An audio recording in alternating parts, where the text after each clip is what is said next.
इधर भाजपा के पूर्व डिप्टी सीएम रेणु देवी आज नालंदा जिले के बिहार शरीफ पहुंची, जहां नूनिया बिंद बेलदार महासंघ की बैठक में भाग लिया। इस दौरान उन्होंने कहा कि INDIA गठबंधन समाप्त हो चुकी है और इस लोकसभा चुनाव में भाजपा 400 सीटों के आंकड़े को पार करने का काम करेगी। उन्होंने कहा कि जो कहता है कि हम हिंदू नहीं हैं, तो हम कहते हैं कि भारत हिंदुओं का देश है और आगे भी रहेगा। और उन्होंने क्या कुछ कहा, सुनिए इस वीडियो में।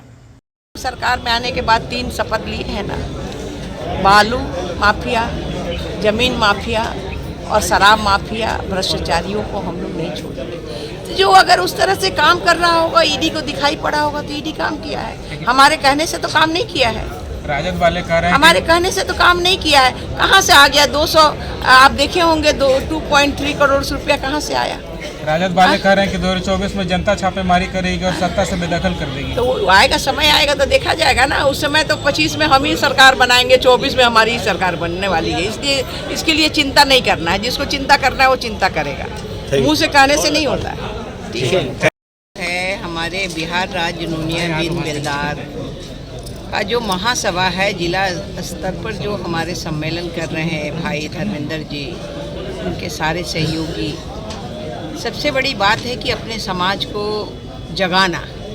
और समाज कैसे जगेगा? जब एजुकेशन होगा, जब हम आगे बढ़ेंगे, जब हम अपने आप में विश्वास रखेंगे और हम आगे बढ़ चढ़ के काम करेंगे, तभी हो सकता है। हमारी बहनें, अभी हमारी बहन जो हैं ये आपकी प्रमुख हैं, तो इन्होंने जब साहस किया है और हमारे यहाँ महिलाओं का 50% आरक्षण है, तो जब तक हम नहीं समाज में निकलेंगे, समाज से आगे नहीं बढ़ेंगे, तब तक हम कुछ नहीं कर सकते हैं। इसलिए समाज को एकजुट रखने के लिए और कहीं भी हम अपने समाज की भी बात करें और फिर हम बिहार की बात करें और देश की बात करें, तो जो हमें अच्छा से करेगा।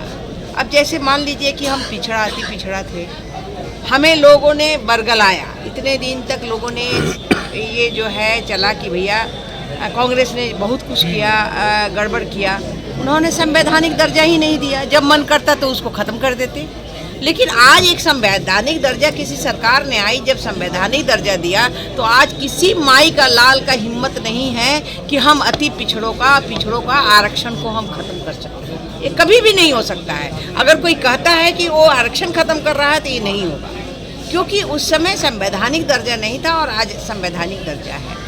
और आज जो है समाज में कैसे नीचे से हम ऊपर उठाएंगे, जिसकी कल्पना आप सोच भी नहीं सकते हैं। जैसे उदाहरण में कहिए कि उप मुख्यमंत्री चौहान समाज की बेटी बनी, एक राज्यपाल जो है वो हमारा चौहान समाज का बना, और इस तरह से हर समाज से, चाहे चंद्रवंशी हो, चाहे तेली हो, चाहे किसी भी समाज का हो। आज आप देखे होंगे कि हमारे लाल जी जो है वो उन्होंने गुप्ता जी जो उन्होंने भरा है वो किस समाज से है? चौपाल समाज से है। तो अब धीरे जब हम जगे हैं, हम अपने हक को मांग रहे हैं, तो निश्चित रूप से हक मेरा मिलना है। और जब हम संगठित ही नहीं रहेंगे, हम मजबूत नहीं रहेंगे, अपनी बात को नहीं रखेंगे, तो कौन बात मानने वाला है? इसलिए अपनी बात को रखने के लिए, मजबूती करने के लिए, समाज का उत्थान करने के लिए, समाज को आगे बढ़ाने के लिए, मुख्य धारा में हम जुड़ने के लिए, हम बिजनेस में आगे बढ़ने के लिए, एजुकेशन में आगे बढ़ने के लिए हमने ये मीटिंग छलावा है, लोगों के भीतर ये छलावा है। और ये जो 17 साल बनाम 17 महीना कहते हैं, ये भी बहुत बड़ा छलावा है। और आपको पता होना चाहिए कि जो अगर आरक्षण का जो अभी जो आरक्षण बढ़ा है या जो गिनती हुई है, वो जब हम लोग उप मुख्यमंत्री थे उस समय ही हम लोगों ने कैबिनेट से किया था और 500 करोड़ रुपया उसके लिए अलग से हम लोगों ने निकाल कर रखा था कि उसकी गणना होगी। ठीक है, सरकार बदलती है, लेकिन काम तो हमारा किया गया। आप इतिहास उठाइए ना, जिस समय कर्पूरी ठाकुर थे, उस समय कैलाशपति मिश्रा आपके वित्त मंत्री थे, उस समय किसने आरक्षण दिया कर्पूरी जी के साथ में मिलके? जब मंडल कमीशन का हुआ तो इन लोगों ने कितना हंगामा किया, क्यों नहीं उसको इन्होंने उठाया? फिर उसके साथ कौन था? तो 82 मंत्री हमारे MP जो थे उस समय मंडल कमीशन में मिलकर फिर वहाँ पर हम लोग आरक्षण किए।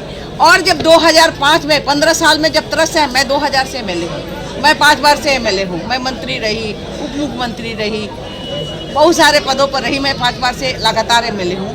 तो मैं कहना चाहती हूँ कि उस समय लालू जी का भी हमने राज देखा, राबड़ी जी का भी राज देखा, और आज हम लोग जब आए 2005 में NDA की गवर्नमेंट बनी, किसने आरक्षण दिया? आज जो हम लोग लड़ते रह गए लालू जी के राज्य में, हम लोग यहाँ तक कि उस टेबल पर खड़े होकर उनको चूड़ी भी देते थे कि भैया किसी तरह आरक्षण दो और तीसरी पंचायत का चुनाव कराओ। अगर तीसरा पंचायत में आरक्षण नहीं होता तो क्या हमारी बहन आज प्रमुख बन के आती?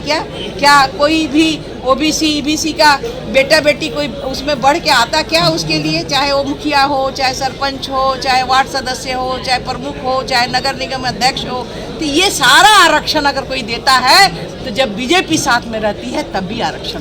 मैडम इंडिया गठबंधन है तो सामने आ जाएगा, अब समय बहुत कम है। और आप देखे होंगे कि ममता दीदी गई, धीरे धीरे सारे लोग चले गए, अब वो अपना ढोल बजाएंगे। जितने लोग गठबंधन में थे सब लोग गए कि नहीं गए? तो इसलिए इंडी गठबंधन का ना उसका कोई अपना है क्या उसके पास इंडी गठबंधन का?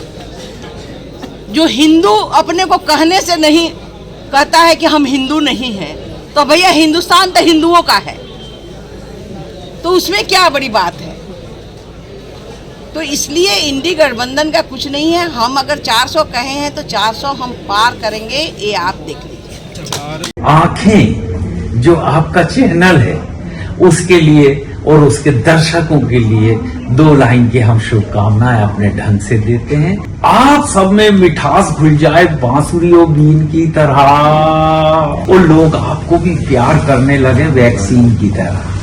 हंसते रहें, मुस्कुराते रहें और देखते रहें आंखें न्यूज 24। अगर आपने अभी तक हमारे चैनल को सब्सक्राइब नहीं किया है तो हमारे चैनल को जल्द से जल्द सब्सक्राइब करें, लाइक करें, शेयर करें। अगर आप भी अपने दुकान, प्रतिष्ठान, school, college, coaching centre, restaurant, cafe का विज्ञापन देना चाहते हैं, वो भी किफायती दर पर, तो आंखें न्यूज 24 लेकर आया है आपके लिए एक सुनहरा मौका। आंखें न्यूज 24 न्यूज पोर्टल की दुनिया में बिहार का सबसे उभरता हुआ चैनल, जहां बिहार झारखंड से जुड़े तमाम बड़ी खबरें देखने को मिलती है। तो देर किस बात की, आज भी जुड़े आंखें न्यूज 24 के साथ संपर्क करें हमारे व्हाट्सएप नंबर 8935876430 पर। क्या आप पत्रकारिता के क्षेत्र में अपना कैरियर बनाना चाहते हैं? तो आज ही Royal Ashoka Institute of Mass Communication and Journalism में अपनी जगह सुनिश्चित करें। आर्यभट्ट ज्ञान विश्वविद्यालय पटना से मान्यता प्राप्त 100% प्लेसमेंट के साथ royal Ashoka Institute of Mass Communication and journalism नामांकन जारी है।